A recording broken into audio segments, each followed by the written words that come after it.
ಕಾಡು ಬಾ ಅನ್ನುತ್ತೆ, ಊರು ಹೋಗು ಅನ್ನುತ್ತೆ.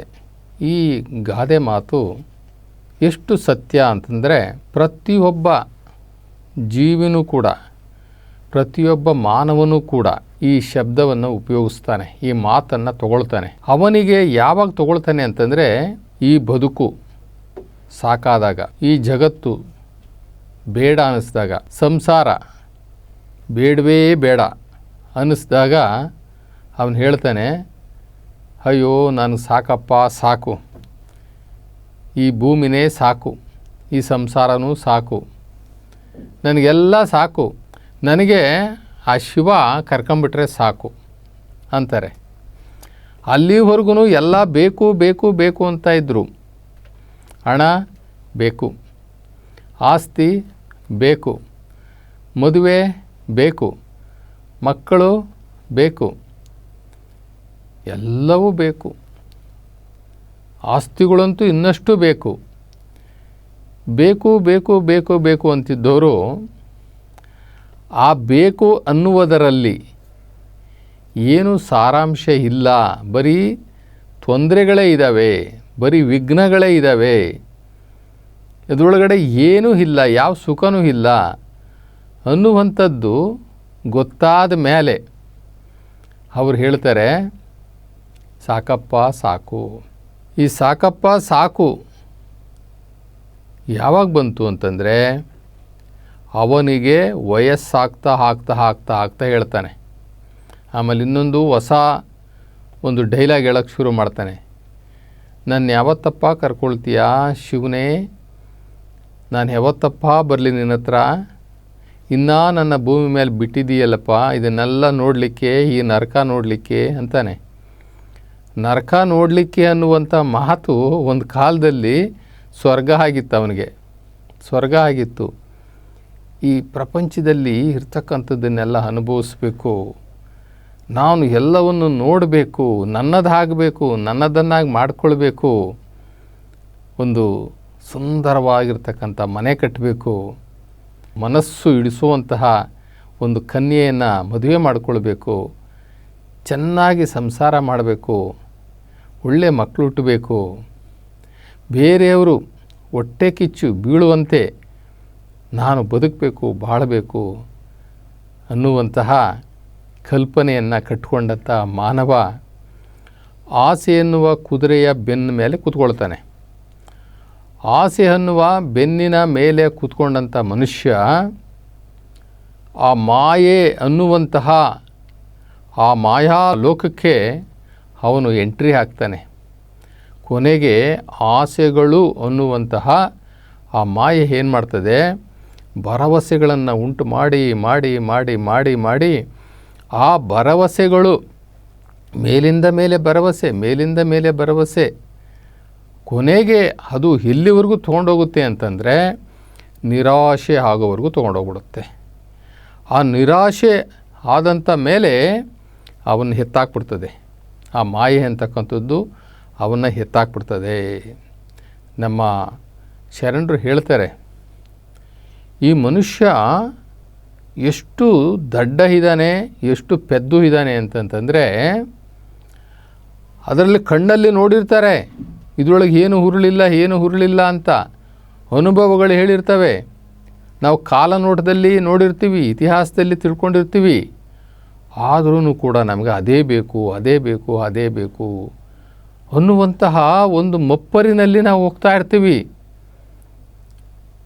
ಸ್ವಲ್ಪ ಶಿವನ್ನ ಧ್ಯಾನ ಮಾಡ್ರಪ್ಪ, ಶಿವನನ್ನು ತಿಳ್ಕೊಳ್ರಪ್ಪ, ಅವನೊಬ್ಬನೇ ಸತ್ಯ, ಇನ್ನು ಉಳಿದಿದ್ದೆಲ್ಲವೂ ಕೂಡ ಮಿಥ್ಯ. ನಾವು ಭೂಮಿಗೆ ಬರುವಾಗ ನಾವು ಒಬ್ಬರೇ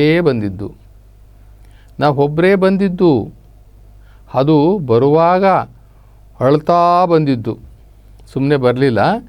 ಈ ಭೂಮಿ ಮೇಲೆ ಬಂದಾಗ ಅಳ್ತಾ ಬಂದಿದ್ದು, ಕೊನೆವರೆಗೂ ಗೋಳೆ ಇದು ಒಂದಲ್ಲ ಒಂದು ರೀತಿಯಲ್ಲಿ ಗೋಳೆ. ಸ್ವಲ್ಪ ಈ ವೀಕ್ ಮೈಂಡ್ ಇರೋರು ಎಲ್ಲದಕ್ಕೂ ಅಳ್ತಾರೆ. ಇನ್ನು ಕೆಲವು ಸ್ವಲ್ಪ ಸ್ಟ್ರಾಂಗ್ ಇರ್ತದೆ ಮೈಂಡು, ಅವರು ಅಳೋದಿಲ್ಲ. ಆದರೆ ಅವ್ರು ಏನು ಮಾಡ್ತಾರೆ, ದುಃಖವನ್ನು ಒಳಗಡೆ ನುಂಗ್ಕೊಳ್ತಾರೆ. ದುಃಖವನ್ನು ನುಂಗಿಕೊಂಡೇ ನೊಂದ್ಕೊಂಡು ಬದುಕ್ತಾ ಇರ್ತಾರೆ. ಆದರೆ ಆ ಬದುಕು ಎಷ್ಟು ಘೋರ ಅಂತಕ್ಕಂಥದ್ದು ಅವನಿಗೆ 3 ಚಿಂತೆಗಳಿಂದ ಆವರಿಸ್ಕೊಂಡು ಬಿಡ್ತದೆ. ಈ ಜಗತ್ತಿನಲ್ಲಿರ್ತಕ್ಕಂಥದ್ದು 3 ಚಿಂತೆಗಳು. ಅದು ಯಾವುದಪ್ಪ 3 ಚಿಂತೆ ಅಂತಂದರೆ, 1 ಹಣಕಾಸು ಅಂದರೆ ಆರ್ಥಿಕ ವ್ಯವಸ್ಥೆ. ಬಡವನಾಗಿ ಹುಟ್ಟಬೋದು, ಯಾವುದೋ ಉದ್ಯೋಗಗಳನ್ನ ಮಾಡೋಕ್ಕೆ ಹೋಗ್ಬೋದು, ಆ ಉದ್ಯೋಗಗಳೆಲ್ಲ ಫೇಲ್ಯೂರ್ ಆಗ್ಬೋದು, ಬಿಸ್ನೆಸ್ಸು ಫೇಲ್ಯೂರ್ ಆಗ್ಬೋದು, ಹಿಡಿದಂತಹ ವ್ಯಾಪಾರ ವಹಿವಾಟುಗಳೆಲ್ಲ ಲಾಸ್ ಆಗ್ಬೋದು, ಸಾಲಗಾರನಾಗ್ಬೋದು, ಬ್ಯಾಂಕಲ್ಲಿ ಸಾಲ ತೊಗೊಳ್ಬೋದು, ಅದನ್ನು ಸರಿಯಾಗಿ ಕಟ್ಟೋಕ್ಕಾಗ್ದಲೇ ತೊಂದರೆಗಳು ತಗಲಾಕ್ಕೊಬೋದು, ಕೋರ್ಟು ಕಚೇರಿ ಹತ್ಬೋದು, ಅಥವಾ ಪೊಲೀಸ್ ಸ್ಟೇಷನ್ಗಳು ಹತ್ತಂಗೆ ಆಗ್ಬೋದು. ಇದೆಲ್ಲವೂ ಕೂಡ ಆರ್ಥಿಕ ವ್ಯವಸ್ಥೆಯ ಅಧೋಗತಿಗಳು. ಇನ್ನೊಂದು ಸಮಸ್ಯೆ ಏನಪ್ಪ ಅಂತಂದರೆ ಆರೋಗ್ಯದ ಸಮಸ್ಯೆ. ಮನುಷ್ಯನಿಗೆ ಬರ್ತಕ್ಕಂಥದ್ರಲ್ಲಿ 2ನೇ ಸಮಸ್ಯೆ ಅಂತಂದರೆ ಅದು ಆರೋಗ್ಯದ ಸಮಸ್ಯೆ. ಅದು ಹುಟ್ಟಿನಿಂದಲೇ ಬರುವಂತಹ ಸಮಸ್ಯೆ ಇರ್ತವೆ ಕೆಲವು. ಅವು ನಮ್ಮ ಪೂರ್ವಿಕರಿಗೆ ಒಂದಷ್ಟು ಏನೋ ಕಾಯಿಲೆ ಇರ್ತವೆ ಅಂತ ಇಟ್ಕೊಳ್ಳಿ. ಅದು ನಮಗೆ ಬಳುವಳಿಯಾಗಿ ಬರ್ತವೆ. ಉದಾಹರಣೆಗೆ ಕೆಮ್ಮಿರ್ಬೋದು, ದಮ್ಮಿರ್ಬೋದು, ಅಥವಾ ರಕ್ತದೊತ್ತಡ ಇರ್ಬೋದು, ಅಥವಾ ಶುಗರ್ ಇರ್ಬೋದು, ಅಥವಾ ಯಾವುದೇ ಚರ್ಮ ಕಾಯಿಲೆಗಳಿರ್ಬೋದು. ಇವೆಲ್ಲವೂ ಇದಾವಲ್ಲ, ಇವು ವಂಶ ಪಾರಂಪರ್ಯವಾಗೂ ಕೂಡ ಬರ್ತವೆ. ಬರೀ ನಮಗೆ ಪಿತ್ರಾರ್ಜಿತ ಸ್ವತ್ತುಗಳು ಅಷ್ಟೇ ಅಲ್ಲ, ನಾವು ಪಿತ್ರಾರ್ಜಿತ ಸ್ವತ್ತು ಅಂತ ಕರಿತೀವಲ್ಲ, ಇವು ಕೂಡ ಪಿತ್ರಾರ್ಜಿತ ಸ್ವತ್ತುಗಳೇ. ಅವು ನಮಗೆ ಕಣ್ಣಿಗೆ ಕಾಣಿಸ್ತವೆ, ಇವು ನಮಗೆ ಕಣ್ಣಿಗೆ ಕಾಣಿಸಲ್ಲ. ಇದು ಯಾವಾಗ ಗೊತ್ತಾಗುತ್ತಪ್ಪ ಅಂತಂದರೆ, ನಾವು ಡಾಕ್ಟ್ರ್ ಹತ್ರ ಹೋಗ್ತೀವಿ. ಡಾಕ್ಟ್ರೇ, ನನಗೆ ನಿರಂತರವಾಗಿ ಇತ್ತೀಚೆಗೆ ಕೆಮ್ಮು ಕಾಣಿಸ್ಕೊಂಡ್ಬಿಟ್ಟಿದೆ, ದಮ್ ಕಾಣಿಸ್ಕೊಂಡ್ಬಿಟ್ಟಿದೆ, ಗಸೆ ಕಾಣಿಸ್ಕೊಂಡ್ಬಿಟ್ಟಿದೆ ಅಂತ ಹೋದಾಗ ಅವರು ಎಲ್ಲ ರಕ್ತ ಪರೀಕ್ಷೆಗಳು ಮಾಡಿಸ್ತಾರೆ. ರಕ್ತ ಪರೀಕ್ಷೆಗಳಲ್ಲಿ ಅವ್ರಿಗೆ ಪಾಸಿಟಿವ್ ಬಂದಿರುತ್ತೆ ಅಥವಾ ನೆಗೆಟಿವೇ ಬಂದಿರುತ್ತೆ ಅಂತ ಇಟ್ಕೊಳ್ಳಿ. ಆದರೆ ಅವರು ಒಂದು ಪ್ರಶ್ನೆ ಕೇಳ್ತಾರೆ, ನಿಮ್ಮ ಕುಟುಂಬದಲ್ಲಿ ಯಾರಿಗಾದ್ರೂ ಈ ದಮ್ಮು, ಗಸೆ, ಈ TB ಕಾಯಿಲೆ ಈ ಥರ ಏನಾರು ಇತ್ತಾ ಅಂತ ಕೇಳ್ತಾರೆ. ಅವರು ಇಲ್ವಲ್ಲ ಅಂತಾರೆ. ನಿಮ್ಮ ತಾತ ಅಜ್ಜಿ ನೀವು ನೋಡಿದ್ರೆ ನೀವು? ಇಲ್ಲ, ನೋಡಿಲ್ಲ. ನಿಮ್ಮ ಅಪ್ಪ ಅಮ್ಮ? ಅವ್ರು ನೋಡಿರ್ತಾರೆ. ಅವ್ರನ್ನ ಕೇಳಿ, ನಿಮ್ಮ ತಾತ ಅಜ್ಜಿಗೆ ಏನಾದ್ರೂ ಇದು ಇತ್ತಾ ಅಂತ ಹೇಳಿಬಿಟ್ಟು. ಇದು 7 ಜನ್ಮದಲ್ಲಿ ಯಾರಿಗಿದ್ರೂ ಕೂಡ ಆ ಕಾಯಿಲೆ ನಮಗೆ ಬಂದೇ ಬರ್ತದೆ. ಇತ್ತೀಚೆಗಂತೂ ಶುಗರ್ ಅಂತಕ್ಕಂಥದ್ದು ಅದು ನಮ್ಮ ಪೂರ್ವಿಕರಿಗೆ ಇತ್ತೋ ಇರಲಿಲ್ವೋ, ಇವಾಗಂತೂ ಅದು ಸಾಮಾನ್ಯವಾಗಿ ಬರುವಂತಹ ಕಾಯಿಲೆ ಆಗಿಬಿಟ್ಟಿದೆ. ಇನ್ನು ಈ ಚರ್ಮ ರೋಗಗಳು ಸಹ ನಮ್ಮ ಪೂರ್ವಿಕರಿಂದ ಬಳುವಳಿಯಾಗಿ ನಮಗೆ ಬರ್ತವೆ. ಇನ್ನು ಈ 3ನೇ ಸಮಸ್ಯೆ, ಮನುಷ್ಯನನ್ನು ಕಾಡುವಂತಹ ಈ 3ನೇ ಸಮಸ್ಯೆ ಏನಪ್ಪ ಅಂತಂತಂದರೆ ಅದು ಸಂಬಂಧಗಳ ಸಮಸ್ಯೆ. ಸಂಬಂಧಗಳು ಅಂದರೆ ಎಲ್ಲಿಂದ ಸ್ಟಾರ್ಟ್ ಆಗುತ್ತೆ ಅಂತಂದರೆ ತಂದೆ ತಾಯಿಯಿಂದಲೇ ಸ್ಟಾರ್ಟ್ ಆಗುತ್ತೆ. ತಂದೆ ಒಳ್ಳೆಯವನಿದ್ದರೆ ತಾಯಿ ಒಳ್ಳೆಯವರಿರಲ್ಲ, ಅಥವಾ ತಾಯಿ ಒಳ್ಳೆಯವರಿದ್ದರೆ ತಂದೆ ಒಳ್ಳೆಯವರಿರಲ್ಲ, ಅಥವಾ ತಂದೆ ತಾಯಿ ಇಬ್ಬರೂ ಕೆಟ್ಟವರಾಗಿರ್ತಾರೆ. ಪೂರಕವಾಗಿರ್ತಕ್ಕಂಥ ಪೋಷಣೆ ನಮಗೆ ಸಿಗೋಲ್ಲ, ಪ್ರೀತಿ ಸಿಗೋದಿಲ್ಲ. ಅನಂತರ ನಾವು ಒಬ್ಬರೇ ಹುಟ್ಟಿದ ನಂತರ ಹಿಂದೆನೋ ಮುಂದೆ ಹಣ್ಣನಾಗಿ ಹುಟ್ಟಿರ್ತಾನೆ, ಇನ್ನೊಬ್ಬರ ತಮ್ಮನಾಗಿ ಬರ್ತಾನೆ, ಅಕ್ಕನಾಗಿ ಅಣ್ಣನಾಗಿ ತಂಗಿಯಾಗಿ, ಹೀಗೆ ಅವರೆಲ್ಲ ಬರ್ತಾರೆ, ಮಧ್ಯದಲ್ಲಿ ಬರ್ತಾರೆ. ಅವರುಗಳಲ್ಲಿ ನಮಗೆ ಮನಸ್ತಾಪಗಳು ಪ್ರಾರಂಭ ಆಗಬಹುದು, ಅಥವಾ ಹೊಂದಾಣಿಕೆ ಆಗದೇ ಇರಬಹುದು. ದೊಡ್ಡವರಾಗ್ತೀವಿ, ಎಲ್ಲರಿಗೂ ಮದುವೆ ಆಗುತ್ತೆ, ನಮ್ಮಲ್ಲಿ ಹೊಂದಾಣಿಕೆಗಳು ಬರದೇ ಇರ್ಬೋದು. ಕುಟುಂಬದಲ್ಲಿ ಕಿತ್ತಾಟಗಳು, ಸರಸಗಳು, ವಿರಸಗಳು, ವೈಮನಸ್ಯಗಳು, ಅಥವಾ ನಮ್ಮ ಆಸ್ತಿಗಳನ್ನು ವಿಭಾಗ ಮಾಡಿಕೊಳ್ಳುವಂಥ ವಿಚಾರದಲ್ಲಿ ಕೋರ್ಟು ಕಚೇರಿ ಹತ್ತುವಂಥದ್ದು, ಅಣ್ಣ ತಮ್ಮನ ಹೊಡೆಯುವಂಥದ್ದು, ತಮ್ಮ ಅಣ್ಣನ ಹೊಡೆಯುವಂಥದ್ದು, ಅಥವಾ ಮಕ್ಕಳು ತಂದೆನ ಹೊಡೆಯುವಂಥದ್ದು, ಇವೆಲ್ಲವೂ ಗಲಾಟೆಗಳು ಸ್ಟಾರ್ಟ್ ಆಗ್ತವೆ. ಇದಕ್ಕೆ ಸಂಬಂಧಗಳ ಸಮಸ್ಯೆಗಳು ಅಂತ ಅಂತಾರೆ. ಅಥವಾ ಮದುವೆ ಮಾಡ್ಕೊಂಡಂಥ ಗಂಡನೋ ಅಥವಾ ಹೆಂಡತಿನೋ ಅವರಿಬ್ಬರಲ್ಲಿ ಹೊಂದಾಣಿಕೆ ಬರದೇ ಇರತಕ್ಕಂಥದ್ದು, ಕೋರ್ಟ್ ಕೇಸು, ಡೈವರ್ಸು, ಅಥವಾ ಅವ್ರಿಗಾಗ್ತಕ್ಕಂಥ ಮಕ್ಕಳ ಸಂಬಂಧ, ಅತ್ತೆ ಮಾವನ ಸಂಬಂಧ, ಅತ್ತೆ ಮಾವುಗಳು ಅವರೂ ಒಳ್ಳೆಯವ್ರು ಸಿಗಬೇಕಾಗುತ್ತೆ.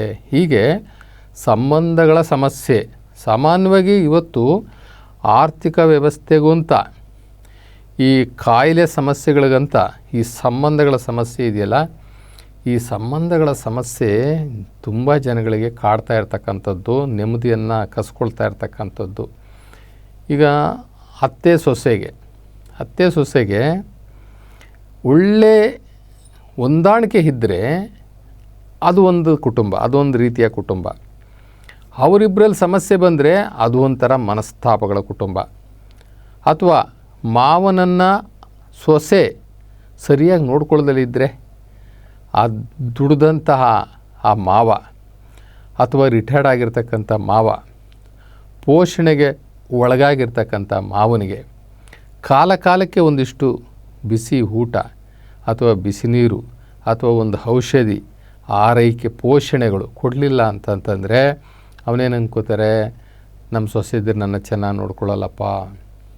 ನಮ್ಮ ಮಕ್ಕಳಿಗೆ ಹೇಳಿದ್ರೆ ಮಕ್ಕಳು ನೀನು ಎಲ್ಲ ಹಂಗೆ ಕೇಳ್ತೀಯ, ನೀನು ಇರೋದ್ರಲ್ಲಿ ಅಡ್ಜಸ್ಟ್ ಮಾಡ್ಕೊಂಡು ಹೋಗು ಅಂತ ಏನಾದ್ರೂ ವಿರುದ್ಧವಾಗಿ ಮಾತಾಡಿದ್ರು ಅಂತಂದರೆ ಆ ವಯಸ್ಸಾಗಿರೋರಿಗೆ ಮತ್ತಷ್ಟು ನೋವಾಗುತ್ತೆ.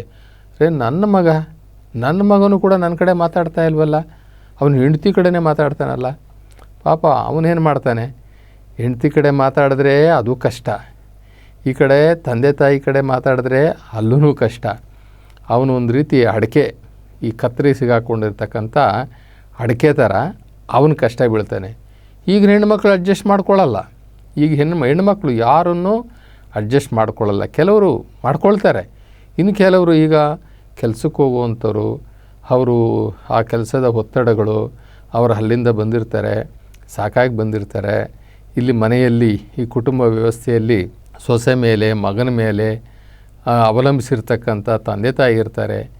ಅವರು ತುಂಬ ವಯಸ್ಸಾಗಿರ್ಬೋದು. ಆ ಹೊಂದಾಣಿಕೆಗಳು ಸಂಬಂಧ ಇದೆಯಲ್ಲ ಅಲ್ಲಿ ಕೆಟ್ಟೋಗುತ್ತೆ. ಆವಾಗ ಎಷ್ಟು ನೋವು ಆಗುತ್ತೆ ಅಂತಂತಂದರೆ ಅಷ್ಟು ಅದನ್ನು ಹೇಳ್ಕೊಳ್ಳಿಕ್ಕೆ ಸಾಧ್ಯ ಇಲ್ಲ. ಹೊರಗಡೆ ಹೇಳ್ಕೊಂಡ್ರೆ ಮರ್ಯಾದೆ ಹೋಗುತ್ತೆ, ಮಾನ ಹೋಗುತ್ತೆ. ಇಲ್ಲಿ ಸಹಿಸ್ಕೊಳ್ಳೋಕ್ಕಾಗೋದಿಲ್ಲ. ಸೊಸೆನೂ ಚೆನ್ನಾಗಿ ನೋಡ್ಕೊಳ್ಳಲ್ಲ, ಮಗನೂ ಚೆನ್ನಾಗಿ ನೋಡ್ಕೊಳ್ಳೋದಿಲ್ಲ. ಇವರು ಬೇಕಾದಷ್ಟು ಕಷ್ಟ ಬಿದ್ದು ಹಣ ಆಸ್ತಿ ಗಳಿಸಿರ್ತಾರೆ. ಆ ಹಣ ಆಸ್ತಿ ಗಳಿಸುವಂಥ ಸಂದರ್ಭದಲ್ಲಿ ಉಪವಾಸ ಇರ್ತಾರೆ, ಬೇಕಾದಷ್ಟು ನೋವುಗಳನ್ನು ಅನುಭವಿಸಿರ್ತಾರೆ. ಅರೆ ಹೊತ್ತಲ್ಲಿ ಹೋಗಿ ಕೆಲಸ ಮಾಡಿ ಕಷ್ಟ ಬಿದ್ದಿರ್ತಾರೆ. ಅವೆಲ್ಲ ನೆನೆಸ್ಕೊಳ್ತಾರೆ, ಅಯ್ಯೋ ಇವ್ರಿಗೋಸ್ಕರ ನಾನು ರಾತ್ರಿ ಎಲ್ಲ ಕಷ್ಟ ಬಿದ್ದೆ, ಹಗಲೆಲ್ಲ ಮಾಡಿದೆ, 3 ಶಿಫ್ಟ್ ಕೆಲಸ ಮಾಡಿದೆ, ಮಳೆ ಚಳಿ ಗಾಳಿನಲ್ಲಿ ಸೈಕಲ್ ತುಳಿದೆ, ಅಲ್ಲೋಗಿದ್ದೆ, ಇಲ್ಲಿ ಬಂದಿದ್ದೆ, ಸಾಲ ತಂದೆ, ಸಾರ್ಗಾರಿಗೆಲ್ಲ ಹೆದರ್ಕೊಂಡು ಬಚ್ಚಿಕೊಂಡಿದ್ದೆ. ಹೀಗೆಲ್ಲ ಕಷ್ಟ ಬಿದ್ದು ನಾನು ಇವತ್ತು ಇಷ್ಟು ಸಂಪಾದನೆ ಮಾಡಿದೆ. ನಾನು ಸಂಪಾದನೆ ಮಾಡಿ ಇವ್ರಿಗೆ ಆಸ್ತಿ ಕೊಟ್ಟಿದ್ದೀನಿ, ನನ್ನ ಹಣ ಕೊಟ್ಟಿದ್ದೀನಿ, ನನ್ನ ರಿಟೈರ್ಡ್ ಆಗಿರ್ತಕ್ಕಂಥ ಅಮೌಂಟೆಲ್ಲ ಇವ್ರಿಗೆ ಕೊಟ್ಟಿದ್ದೀನಿ. ಈಗ ನನಗೆ ಬರ್ತಾ ಇರ್ತಕ್ಕಂಥ ಪೆನ್ಷನು ಕೂಡ ಇವ್ರಿಗೆ ಕೊಡ್ತಾಯಿದ್ದೀನಿ. ಇಷ್ಟೆಲ್ಲ ಕೊಟ್ಟರು ಕೂಡ ಏನಾದರೂ ಒಂದಿಷ್ಟು ಹಾರೈಕೆ ಕೇಳಿದ್ರೆ ಸಿಡುಕ್ತಾರಲ್ಲ, ನನ್ನ ಮೇಲೆ ಕೋಪ ಮಾಡ್ಕೊಳ್ತಾರಲ್ಲ. ಇವ್ರನ್ನ ಹಂಚ್ಕೊಂಡು ನಾನು ಊಟ ಕೊಡಿ, ಅದನ್ನು ಕೊಡಿ, ಇದು ಕೊಡಿ, ಮದ್ದು ಕೊಡಿ, ಮಾತ್ರೆ ಕೊಡಿ, ಬಟ್ಟೆ ತೊಳೆದು ಕೊಡಿ, ಹಾಸಿಗೆ ಹಾಸ್ಕೊಡ್ರಿ, ಅದು ಕೊಡ್ರಿ, ಇದು ಕೊಡ್ರಿ ಅಂತ ಕೇಳಬೇಕಲ್ಲ. ಇದು ಸಂಬಂಧಗಳ ಸಮಸ್ಯೆ. ಸಂಬಂಧಗಳ ಸಮಸ್ಯೆ ಹೊರಗಡೆಯಿಂದಲೂ ಕೂಡ, ಅಂದರೆ ನಮ್ಮ ಅಕ್ಕಪಕ್ಕದವ್ರ ಮನೆಯಿಂದ ಅಥವಾ ನಮ್ಮ ದೂರದ ನೆಂಟರಿಷ್ಟು, ಹತ್ತಿರದ ನೆಂಟರಿಷ್ಟು, ಇದರಿಂದಲೂ ಕೂಡ ಬರ್ಬೋದು. ಹೀಗೆ 3 ಸಮಸ್ಯೆಗಳಿಂದ ಮನುಷ್ಯ ತುಂಬಾ ಬೆಂದು ನೊಂದು ದಿನನಿತ್ಯ ನರಕ ಯಾತನೆಯನ್ನು ಅನುಭವಿಸ್ತಾ ಇರ್ತಾನೆ. ನಾವೇನಾದರೂ ಅಂಥವ್ರಿಗೆ ಹೋಗಿ, ಏನ್ರಿ ಚೆನ್ನಾಗಿದ್ದೀರಾ, ಹೇಗಿದ್ದೀರಾ, ನಿಮ್ಮ ರಿಟೈರ್ಡ್ ಲೈಫ್ ಹೆಂಗಿದೆ, ನಿಮ್ಮ ಸೊಸೆ ಹೆಂಗೆ ನೋಡ್ಕೋತಾ ಇದ್ದಾರೆ, ನಿಮ್ಮ ಮಕ್ಕಳು ಹೆಂಗೆ ನೋಡ್ಕೊಳ್ತಾ ಇದ್ದಾರೆ, ಮಕ್ಕಳೆಲ್ಲ ಏನು ಮಾಡ್ತಾಯಿದ್ದಾರೆ ಅಂತ ಇವೆಲ್ಲ ನಾವು ವಿಚಾರಿಸ್ತಾ ಇದ್ದರೆ ಅವರು ಉತ್ತರ ಕೊಡ್ತಾಯಿದ್ರೂ ಕೂಡ ಅವರ ಒಳಗಡೆ ಅಂತರಂಗದಲ್ಲಿ ಏನೋ ಜೀವನದಲ್ಲಿ ಸೋಲನ್ನು ಅನುಭವಿಸಿದಂತಹ ನೋವು, ಆ ನೋವು ಹೊರ ಹಾಕ್ದಲೇ ಅವರು ಒಳಗಡೆ ನುಂಗ್ಕೊಂಡು ಏನೋ ಅಪ್ಪ ಜೀವನ ಹಾಗೇ ಜೀವನ ನಡೀತಾ ಐತೆ, ಏನು ಹೇಳಪ್ಪ ನಾನು, ಇದು ಯಾವ ಸಂಸಾರಗಳಪ್ಪ, ನನಗೆ ಸಾಕಾಗ್ಬಿಟ್ಟಿದೆಯಪ್ಪ, ನನಗೆ ಸಾಕಾಗಿದೆ, ಊರು ಹೋಗುವಂಥದ್ದೇ, ಕಾಡು ಬಾ ಅಂತದಪ್ಪ, ಆ ಪರಿಸ್ಥಿತಿನಲ್ಲಿ ನಾನು ಇದ್ದೀನಿ ಅಂತಾನೆ. ಇದು ಮಾಡಿದಾಗ ಇನ್ನೇನಪ್ಪ ಮಾಡೋದು, ಕೆಟ್ಟ ಮೇಲೆ ಬುದ್ಧಿ ಬಂದಿದೆ, ನಾವು ಸ್ವಲ್ಪ ನಮ್ಮ ಆರೋಗ್ಯಕ್ಕೋಸ್ಕರ ಏನಾರು ಒಂದು ಸಪ್ರೇಟ್ ಮಾಡ್ಕೊಳ್ಬೇಕಾಗಿತ್ತು, ನಾವು ಇವ್ರ ಮೇಲೆ ಅವಲಂಬನೆ ಮಾಡ್ಕೊಳ್ಬಾರ್ದಾಗಿತ್ತು, ಇವ್ರ ಮೇಲೆ ಡಿಪೆಂಡ್ ಆಗಬಾರ್ದಾಗಿತ್ತು, ಕೆಟ್ಟೋಗ್ಬಿಟ್ಟಿದ್ದೀವಿ, ಕೆಟ್ಟ ಮೇಲೆ ಬುದ್ಧಿ ಬಂದಿದೆ, ವಯಸ್ಸಾಗಿದೆ, ಈಗ ನಾವು ಏನು ಮಾಡ್ಕೊಳಕ್ಕಾಗುತ್ತೆ, ಕಾಲ ಮೀರೋಗಿದೆ ಅಂತ ಅನ್ನುವಂತಹ ನಿರಾಶೆ ಮಾತನ್ನು ಅವರು ಮತ್ತೆ ಮಾತಾಡಲಿಕ್ಕೆ ಶುರು ಮಾಡ್ತಾರೆ. ಏನೇ ಆದ್ರೂ ಕೂಡ ಈ ಸಂಬಂಧಗಳು ಚೆನ್ನಾಗಿತ್ತು ಅಂತಂದರೆ ಸ್ವಲ್ಪ ಎಂಥ ಕಷ್ಟದಲ್ಲೂ ಕೂಡ ಸುಖವಾಗಿರ್ಬೋದು. ಒಳ್ಳೆ ಸೊಸೆ, ಒಳ್ಳೆ ಮಕ್ಕಳು, ಅಥವಾ ಒಳ್ಳೆ ಕೀರ್ತಿವಂತ ಮೊಮ್ಮಕ್ಕಳು, ಒಳ್ಳೆ ಹೆಂಡತಿ, ಒಳ್ಳೆ ವಾತಾವರಣ, ಇಷ್ಟು ಈ ಸಂಬಂಧ ತುಂಬ ಚೆನ್ನಾಗಿ ಇದ್ಬಿಡ್ತು ಅಂತಂದರೆ ಮನೆಯಲ್ಲಿ ಊಟಕ್ಕಿಲ್ಲದೆ ಇದ್ರೂ ಕೂಡ ಸುಖವಾಗಿರ್ಬೋದು. ಯಾವುದೇ ಕೊರತೆ ಇದ್ರೂ ಕೂಡ ಸಂಬಂಧಗಳು ಒಬ್ಬರನ್ನು ಅರ್ಥ ಮಾಡಿಕೊಳ್ಳುವಂತಹ, ಒಬ್ಬರನ್ನೊಬ್ಬರು ಬಿಟ್ಕೊಳ್ಳದೇ ಇರತಕ್ಕಂಥ, ಎಲ್ಲರಲ್ಲೂ ಕೂಡ ಒಂದು ಪ್ರೀತಿ, ವಿಶ್ವಾಸ, ಗೌರವ, ಆತ್ಮೀಯತೆ ಇವೆಲ್ಲವೂ ತುಂಬಿ ತುಳುಕ್ತಾ ಇತ್ತು ಅಂತಂದರೆ ಆ ಮನೆಯಲ್ಲಿ ಎಷ್ಟೇ ಕಷ್ಟ ಬರಲಿ, ಏನೇ ಬರಲಿ, ಅವು ಏನೂ ಕೂಡ ನಮಗೆ ಕಷ್ಟ ಅನಿಸೋಲ್ಲ.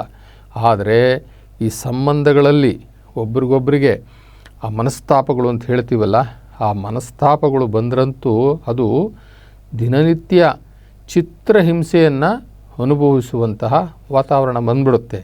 ಇನ್ನು ಅದ್ರ ಜೊತೆಯಲ್ಲಿ ಏನಾದ್ರೂ ಈ ಕೋರ್ಟ್ ಕೇಸ್ಗಳು, ಪೊಲೀಸ್ ಸ್ಟೇಷನ್ ಕೇಸ್ಗಳು, ಹಳೆ ಕೇಸ್ಗಳು, ಈ ಸಿವಿಲ್ ಕೇಸ್ಗಳು, ಈ ಕ್ರಿಮಿನಲ್ ಕೇಸ್ಗಳು, ಅವು ಇವು ಇದ್ರಂತೂ ಮುಗೀತು. ಆದರೆ ಮನುಷ್ಯ ಇಷ್ಟೆಲ್ಲ ಕಷ್ಟವನ್ನು ಅನುಭವಿಸ್ಕೊಂಡು ಇನ್ನೂ ಸಂಸಾರದಲ್ಲಿ ಸುಖ ಇದೆ, ಇನ್ನೂ ಮಕ್ಕಳಲ್ಲಿ ಸುಖ ನೋಡಬೇಕು, ಇನ್ನೂ ನನ್ನ ಸಂಬಂಧದ ಸುಖ ನೋಡಬೇಕು, ಇನ್ನೂ ನನ್ನ ಮೊಮ್ಮಕ್ಕಳಲ್ಲಿ ಸುಖ ಕಾಣಬೇಕು, ನನ್ನ ಮಕ್ಕಳಾಯಿತು, ಆ ಮಗನಿಗೆ 2 ಮಕ್ಕಳು, ಈ ಮಗನಿಗೆ ಇನ್ನೂ ಒಂದೇ ಮಗು, ಇನ್ನೊಬ್ಬ ಮಗನಿಗೆ ಮಕ್ಕಳೇ ಆಗಿಲ್ಲ, ನನ್ನ ಮಗಳಿಗೆ ಇನ್ನೂ ಮಕ್ಕಳಾಗಿಲ್ಲ, ನಾನು ಮಕ್ಕಳನ್ನ ನೋಡಬೇಕು, ಮೊಮ್ಮಕ್ಕಳನ್ನ ನೋಡಬೇಕು, ಇನ್ನೂ ಆ ಗೀಳು ಮಾತ್ರ ಹೋಗೋದೇ ಇಲ್ಲ ಮನುಷ್ಯನಿಗೆ. ಇನ್ನು 10 ಜನ್ಮ ಎತ್ತಿದ್ರೂ ಕೂಡ ಇನ್ನೂ ಈ ಸಾಂಸಾರಿಕ ಸಂಬಂಧಗಳು, ಈ ಸಂಸಾರದ ಮೋಹ ಇದೆಯಲ್ಲ, ಆ ಸಂಸಾರದ ಮೋಹ ಮಾತ್ರ ಬಿಟ್ಟು ಹೋಗೋದಿಲ್ಲ. ಎಷ್ಟೇ ಸಾಕಾದ್ರೂ ಕೂಡ ಒಂದು ಕಡೆ ಸಂಸಾರ ಅನ್ನೋದನ್ನು ಗಟ್ಟಿಯಾಗಿ ಇಟ್ಕೊಂಡಿರ್ತಾರೆ, ಇನ್ನೊಂದು ಕಡೆ ನಿರಾಶೆ ಅನ್ನೋದನ್ನು ಗಟ್ಟಿಯಾಗಿ ಇಟ್ಕೊಂಡಿರ್ತಾರೆ. ಈ ಸಂಸಾರ ಮತ್ತು ನಿರಾಶೆ ಇದ್ರ ಮಧ್ಯದಲ್ಲಿ ಆಶಾವಾದಿಗಳ ಥರ ಬದುಕ್ತಾನೇ ಇರ್ತಾರೆ. ಇನ್ನೂ ಮುಂದಕ್ಕೈತೆ, ಇನ್ನೊಂದು ಸ್ವಲ್ಪದಲ್ಲಿ ಸುಖ ಸಿಗ್ಬೋದು, ನನಗೆ ಇನ್ನೊಂದು ಸ್ವಲ್ಪದಲ್ಲಿ ಸುಖ ಸಿಕ್ಬಿಡ್ಬೋದು. ಮೊದಲನೇ ಮಗು ಹುಟ್ಟಿದಾಗ ಒಬ್ಬ ಮಗು ಹುಟ್ಟಿದ್ದಾನಪ್ಪ, ನಾವು ಬದುಕೊಂಡು ಏನೋ ದೇವ್ರು ನಮಗೆ ಕಂಡುಬಿಟ್ಬಿಟ್ಟ, ದೇವ್ರು ದೊಡ್ಡವನಪ್ಪ ಅಂದ್ಬಿಟ್ಟು ದೇವ್ರಿಗೆ ಕೈ ಮುಗ್ದಿದ್ದೆ. ಅದರಲ್ಲೂ ಏನು ಗಂಡು ಮಗು ಆಗ್ಬಿಟ್ರಂತೂ ದೇವರಿಗೆ ಡಬ್ಬಲ್ ಕೈ ಮುಗಿದ್ಬಿಡ್ತಾರೆ. ದೇವ್ರು ನನಗೊಂದು ಸಂತಾನ ಪ್ರಾಪ್ತಿ ಮಾಡಿಬಿಟ್ನಪ್ಪ, ನಮ್ಮ ಕಣ್ಣು ತೆರೆದು ನೋಡ್ಬಿಟ್ಟ, ದೇವರು ನಮ್ಮ ಪಾಲಿಗಿದೆ ಅಂತಾರೆ. ಅದೇ ಮಗ ದೊಡ್ಡವನಾಗಿ ಇವ್ರಿಗೆ ತಿರುಗಿ ಬಿದ್ದಾಗ ಅವನಿಗೆಲ್ಲೈತಪ್ಪ ಕಣ್ಣು, ನಾವು ಇಂಥ ಮಗನ್ನ ಕೊಡೋದು, ನಮಗೆ ದೇವರು ಇಂಥ ಮಗನ್ನ ಕೊಡೋದು ಅಂತ ಮತ್ತೆ ದೇವ್ರನ್ನ ಬೈತಾರೆ. ಒಂದು ನಾವು ತಿಳ್ಕೊಳ್ಬೇಕು, ನಮಗೆ ಮಕ್ಕಳಾಗಿ ಬರುವಂತಹವರು ಯಾರಪ್ಪ ಅಂತಂತಂದರೆ, ಇಲ್ಲ ಹಿಂದಿನ ವೈರಿಗಳು ಅಥವಾ ಹಿಂದಿನ ಶತ್ರುಗಳು, ನಮ್ಮ ಹಿಂದಿನ ಜನ್ಮದ ಶತ್ರುಗಳು, ಅಥವಾ ನಾವು ಅವ್ರಿಗೆ ದುಡ್ಡು ಕೊಡಬೇಕು, ಇಲ್ಲ ಅವ್ರು ನಮಗೆ ದುಡ್ಡು ಕೊಡಬೇಕು, ಅಥವಾ ಅವ್ರಿಗೆ ನೋವು ಕೊಟ್ಟಿರ್ತೀವಿ, ಇಲ್ಲ ನಮಗೆ ಅವರು ನೋವು ಕೊಟ್ಟಿರ್ತಾರೆ. ಅವರು ಮುಂದಿನ ಜನ್ಮದಲ್ಲಿ ದುಡ್ಡು ವಸೂಲಿ ಮಾಡೋಕ್ಕೆ ಬರ್ತಾರೆ, ನಮ್ಮ ಹತ್ರ ಸಾಲ ವಸೂಲಿ ಮಾಡೋಕ್ಕೆ ಬರ್ತಾರೆ, ಅಥವಾ ನಾವು ಅವ್ರಿಗೆ ಏನೇನು ತೊಂದರೆ ಕೊಟ್ಟಿರ್ತೀವೋ ಹಿಂದಿನ ಜನ್ಮದಲ್ಲಿ ಆ ತೊಂದರೆಯಲ್ಲಿ ನಮಗೆ ಕೊಡೋದಕ್ಕೆ ಈ ಜನ್ಮದಲ್ಲಿ ನಮಗೆ ಮಕ್ಕಳಾಗಿ ಬರ್ತಾರೆ ಅಂತಕ್ಕಂಥದ್ದು ನಾನು ಎಲ್ಲೋ ಒಂದು ಕಡೆ ನಾನು ಓದಿದ್ದೆ. ಅದನ್ನು ನಿಮಗೆ ಹೇಳ್ತಾ ಇದ್ದೀನಿ. ಇದರೊಳಗೆ ಎಷ್ಟು ಸತ್ಯ ಇದೆಯೋ ಎಷ್ಟಿದೆಯೋ ಗೊತ್ತಿಲ್ಲ, ಆದರೂ ನಾವು ಗೊತ್ತಿಲ್ಲದೇ ಹೇಳ್ತೀವಿ, ಯಾವ ಜನ್ಮದ ಶತ್ರುನಯ್ಯ ನೀನು, ನನ್ನ ಮಗನಾಗಿ ಬಂದುಬಿಟ್ಟಿದೆಯಾ, ಮಗಳಾಗಿ ಬಂದುಬಿಟ್ಟಿದೆಯಾ ಅಂತ ಅನ್ನುವಂಥದ್ದು ತುಂಬ ಜನಗಳ ಬಾಯಿನಲ್ಲಿ ಅಂತ, ಅಥವಾ ಬೇರೆ ಕಡೆನೂ ಹೇಳ್ಕೊಳ್ತಾರೆ. ಅಪ್ಪ ನನ್ನ ಮಗಳು ಎಷ್ಟು ತೊಂದರೆ ಕೊಡ್ತಾಳೆ, ನನ್ನ ಮಗ ಎಷ್ಟು ತೊಂದರೆ, ನನ್ನ ಸೊಸೆ ಕಣಯ್ಯ, ನನ್ನ ಸೊಸೆ ಯಾವ ಜನ್ಮದ ಶತ್ರುನಯ್ಯ, ನನಗೆ ಎಷ್ಟು ತೊಂದರೆ ಕೊಡ್ತಾಳಯ್ಯ, ನನ್ನ ಹೆಂಡತಿ ಎಷ್ಟು ತೊಂದರೆ ಕೊಡ್ತಾಳಯ್ಯ ಅನ್ನುವಂಥ ಮಾತುಗಳೂ ಕೂಡ ನಾವು ಲೋಕಾರೂಢಿಯಾಗಿ ನಾವು ಅಲ್ಲಿ ಇಲ್ಲಿ ನೊಂದ ಮನಸ್ಸುಗಳು ಇರ್ತಾವಲ್ಲ, ಆ ನೊಂದು ಬೆಂದಂಥ ಮನಸ್ಸುಗಳು ಪರಸ್ಪರ ಇನ್ನೊಬ್ಬರು ಆ ಸಮಾನ ಮನಸ್ಕರು ಸಿಕ್ಕಿದಾಗ ಮಾತಾಡ್ಕೊಳ್ಳುವಂಥದ್ದನ್ನು ನಾವು ನೋಡ್ತೀವಿ.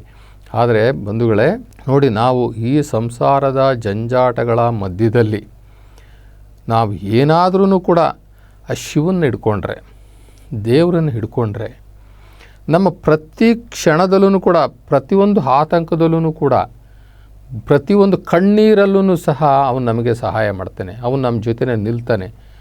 ನಮಗೆ ಶಾಂತಿ ನೆಮ್ಮದಿ ನಮಗೆ ಕಷ್ಟದಲ್ಲೂ ಕೂಡ ನಮಗೆ ಕೊಡುವಂಥವನಾಗ್ತಾನೆ. ಮರಳುಗಾಡಲ್ಲಿ ನಮಗೆ ನೀರು ಸಿಕ್ಕದಂಗೆ ನಾವು ಯಾವಾಗಲೂ ಕೂಡ ಶಿವನನ್ನು ನೆನೆಸ್ಕೊಳ್ಳುವಂಥದ್ದು, ಆ ಶಿವನ ಸ್ಮರಣೆ ಮಾಡುವಂಥದ್ದು, ಅವ್ರ ಮೇಲೆ ನಂಬಿಕೆ ಇಡುವಂಥದ್ದು, ಅವ್ರ ಮೇಲೆ ಭರವಸೆ ಇಡುವಂಥದ್ದು, ಇವೆಲ್ಲ ಇದಾವಲ್ಲ. ಬರೋ ಕಷ್ಟ ಎಲ್ಲ ಬರಲಿ, ಆ ಭಗವಂತ ಶಿವನ ದಯೆ ಒಂದು ಇರಲಿ, ಅವನಿದ್ದಾನೆ, ಅವ್ನು ನೋಡ್ಕೋತಾನೆ, ನಾನು ಅವ್ನು ನೋಡ್ಕೋತಾನೆ ಅನ್ನುವಂತಹ ಭರವಸೆಯ ಬದುಕನ್ನು, ನಿರೀಕ್ಷೆಯನ್ನು, ನಂಬಿಕೆಯನ್ನು ಯಾರು ಆ ಶಿವನ ಮೇಲೆ ಇಟ್ಕೊಂಡಿರ್ತಾರೋ ಅವ್ರಿಗೆ ಎಲ್ಲೋ ಒಂದು ಕಡೆ ಎಷ್ಟೇ ಕಷ್ಟಗಳು ಬಂದ್ರೂ ಕೂಡ ಆ ಕಷ್ಟಗಳು ಅವ್ರಿಗೆ ಅರಿವಿಲ್ದಲೇ ಪಾರಾಗ್ತಾ ಇರ್ತವೆ. ಕಷ್ಟನೇ ಬರಲ್ಲ ಅಂತ ಅಲ್ಲ, ಹಂಗಂತ ನೀವು ನಮಗೇನು ಕಷ್ಟ ಬರೋದಿಲ್ಲ ಅಂತ ಬಸವ ಟಿ ವಿರು ಹೇಳಿಬಿಟ್ರು ಅಂತ ಅನ್ಕೋಬೇಡ್ರಿ. ಕಷ್ಟಗಳು ಬಂದೇ ಬರ್ತದೆ. ಆದರೆ ಮಂಜಿನ ಗಡ್ಡೆ ಇರ್ತದೆ. ಮಂಜಿನ ಗಡ್ಡೆನಲ್ಲಿ ತೊಗೊಂಡು ಹೊಡೆದ್ರೆ ಕಲ್ಲಲ್ಲಿ ಹೊಡೆದಂಗೆ ಲೆಕ್ಕ. ಆದರೆ ನೋಡ್ತಾ ನೋಡ್ತಾ ನೋಡ್ತಾ ಮಂಜಿನ ಗಡ್ಡೆ ಕರಗೋಗ್ಬಿಟ್ರೆ ನೀರಾಗೋಗ್ಬಿಡ್ತದೆ. ಹಾಗೆ ನಮಗೆ ಎದುರಾಗುವಂತಹ ಕಷ್ಟಗಳು ಮಂಜಿನ ಗಡ್ಡೆ ರೀತಿಯಲ್ಲಿ ಕರಗೋಗಿಬಿಡ್ತವೆ. ಅಂದರೆ ನಮಗೆ ಹೆಚ್ಚು ಬಾಧಿಸೋಲ್ಲ ಅಂತ ಅಷ್ಟೇ, ನಮಗೆ ಹೆಚ್ಚು ನೋವನ್ನು ಕೊಡೋದಿಲ್ಲ ಅಂತ ಹೇಳ್ಬಿಟ್ಟು. ಅದರಿಂದ ನಮಗೆ ಯಾವುದೇ ಗುರುತರವಾದಂತಹ ನೋವುಗಳು ಉಂಟಾಗೋಲ್ಲ, ಬರೋ ಕಷ್ಟಗಳೆಲ್ಲ ಬರ್ತವೆ. ಆದರೆ ಆ ಭಗವಂತನ ಶಿವನ ಕೃಪೆ ಇದ್ದರೆ ಏನಾಗುತ್ತೆ ಅಂತಂದರೆ ಹಾಗೆ ಅದು ಪಾರಾಗ್ತಾ ಇರ್ತದೆ.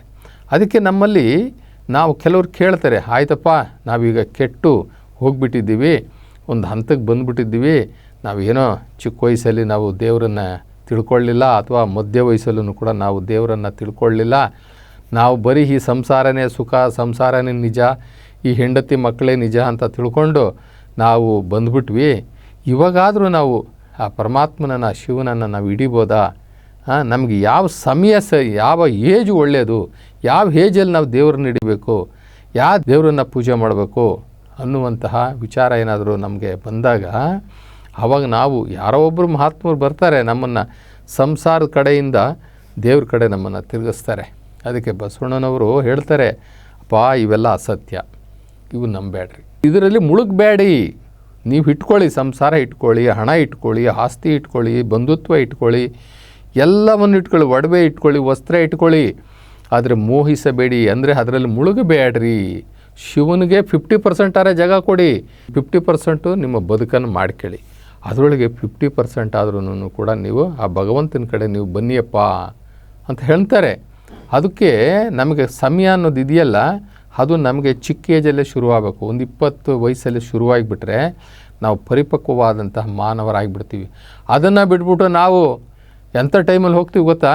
ಬಸವಣ್ಣರೊಂದು ವಚನ ಹೇಳ್ತಾರೆ, ನೆರೆ ಕೆನ್ನೆಗೆ, ತೆರೆ ಗಲ್ಲಕ್ಕೆ, ಶರೀರ ಗೂಡು ಹೋಗದ ಮುನ್ನ, ಹಲ್ಲು ಹೋಗಿ ಬೆನ್ನು ಬಾಗಿ ಅನ್ಯರಿಗೆ ಹಂಗಾಗದ ಮುನ್ನ, ಕಾಲ ಮೇಲೆ ಕೈಯ ನೂರಿ ಕೋಲು ಹಿಡಿಯದ ಮುನ್ನ, ಮುಪ್ಪಿಂದೊಪ್ಪ ಒಳಿಯದ ಮುನ್ನ, ಮೃತ್ಯು ಮುಟ್ಟದ ಮುನ್ನ, ಪೂಜಿಸು ನಮ್ಮ ಶಿವ ಕೂಡಲ ಸಂಗಮ ದೇವನ.